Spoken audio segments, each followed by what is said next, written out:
आशा किरण नाम का एक शेल्टर होम चलाती है जिसमें मेंटली चैलेंज्ड बच्चे और महिलाएं रहती हैं।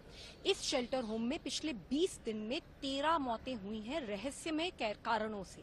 ये बहुत डराने वाली बात है और बहुत ही ज्यादा शर्मनाक है। मैं जब दिल्ली महिला आयोग की अध्यक्ष थी तब भी कुछ साल पहले इसी शेल्टर होम में 2 महीनों में 11 मौतें हुई थी। मैंने यहाँ जाकर इंस्पेक्शन किया था और मैंने बहुत बुरे हालात पाए थे। मैंने सरकार को रिपोर्ट भी दी थी। मैंने सरकार को बताया था कि किस तरीके से महिलाएं वहां पे, क्योंकि स्टाफ ठीक से नहीं है, क्योंकि व्हील चेयर्स नहीं है, रेंग रेंग के बाथरूम जाने पे मजबूर हैं। वहीं कॉरिडोर में उन्हें शौच करना पड़ रहा है। कई बच्चे जो कि हिल नहीं सकते, जो कि छोटे हैं, उनको अपने ही बिस्तरों में शौच करना पड़ रहा था। पूरे हालात, इतनी गंदगी थी, इतना बदबू था, मैं बता नहीं सकती। बहुत बुरा हाल था। हमने यहाँ तक देखा था कि किस तरीके से कुछ स्टाफ महिलाओं को नहलाने के बहाने से वहीं उनको कॉरिडोर में नग्न अवस्था में खड़ा करते थे और उसके बाद सीसीटीवी कैमरास को कुछ आदमी मॉनिटर करते थे। डॉक्टर्स की कमी थी और साइकियाट्रिस्ट तो पूरे हफ्ते में एक बार आता था और वो भी कुछ घंटों के लिए। इतनी स्ट्रांग रिपोर्ट बना के हमने दिल्ली सरकार को दी, तब भी कुछ इंक्वायरी हुई थी लेकिन कार्यवाही कुछ नहीं हुई।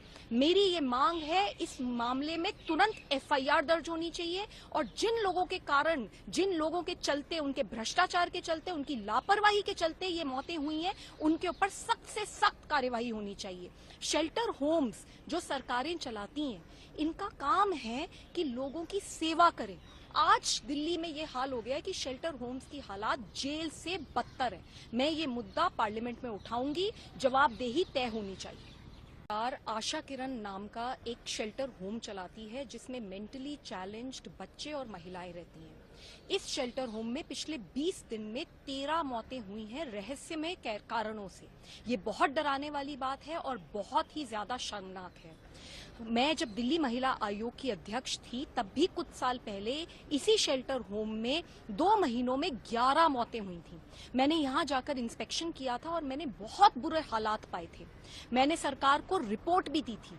मैंने सरकार को बताया था कि किस तरीके से महिलाएं वहां पे, क्योंकि स्टाफ ठीक से नहीं है, क्योंकि व्हील चेयर्स नहीं है, रेंग रेंग के बाथरूम जाने पे मजबूर हैं। वहीं कॉरिडोर में उन्हें शौच करना पड़ रहा है। कई बच्चे जो कि हिल नहीं सकते, जो कि छोटे हैं, उनको अपने ही बिस्तरों में शौच करना पड़ रहा था। पूरे हालात, इतनी गंदगी थी, इतना बदबू था, मैं बता नहीं सकती। बहुत बुरा हाल था। हमने यहाँ तक देखा था कि किस तरीके से कुछ स्टाफ महिलाओं को नहलाने के बहाने से वहीं उनको कॉरिडोर में नग्न अवस्था में खड़ा करते थे और उसके बाद सीसीटीवी कैमरास को कुछ आदमी मॉनिटर करते थे। डॉक्टर्स की कमी थी और साइकियाट्रिस्ट तो पूरे हफ्ते में एक बार आता था और वो भी कुछ घंटों के लिए।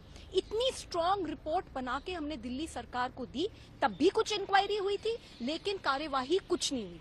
मेरी ये मांग है, इस मामले में तुरंत एफआईआर दर्ज होनी चाहिए और जिन लोगों के कारण, जिन लोगों के चलते, उनके भ्रष्टाचार के चलते, उनकी लापरवाही के चलते ये मौतें हुई हैं, उनके ऊपर सख्त से सख्त कार्यवाही होनी चाहिए। शेल्टर होम्स जो सरकारें चलाती हैं, इनका काम है कि लोगों की सेवा करें। आज दिल्ली में ये हाल हो गया है कि शेल्टर होम्स की हालात जेल से बदतर है। मैं ये मुद्दा पार्लियामेंट में उठाऊंगी, जवाबदेही तय होनी चाहिए।